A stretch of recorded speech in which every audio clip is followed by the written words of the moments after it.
Hello mga idol, palagi ka bang nare-restrict? Problema mo ba na minsan ay 6 hours, 24 hours kang nare-restrict? Ito guys, ito ang sign na ikaw ay malapit ng ma-restrict. Naghahang ang iyong Facebook, hindi ka maka-comment at higit sa lahat naglalag out ang iyong Facebook. Ang ginawa ko ito guys, naiwasan ko na ang restriction. Dati nakakasampung follow pa lang ako, na-restrict na ako. So umpisahan natin, open natin ang ating Facebook. Okay mga idol, kunwari ito yung ating ipapalo. Ayan, pindutin natin yung more.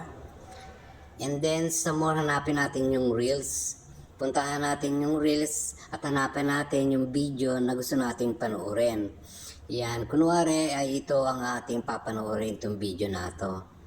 Ayan guys, panoorin natin ang buong video para iwas restriction. Kasi guys, nadidetect tayo ni Lolo Meta kung organic ba yung pag-follow natin o hindi. Kaya tayo nare-restrict. At ang maganda dito guys, pag pinanood natin ang buo ang video nila, so nakatulong tayo sa kanila.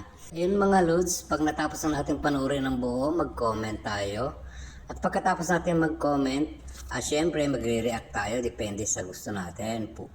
And then, syempre, the last, syempre, magpapalo na tayo. Ayun guys, ganyan lang ang ginawa ko, kaya nakaiwas ako sa palagi ang restriction. Hey guys, lahat ng illegal activities natin sa Facebook, nadidetect tayo ni Meta. So, kung hindi tayo nanood ng video, tapos nag-like tayo, nag-follow tayo, so hindi yun legit.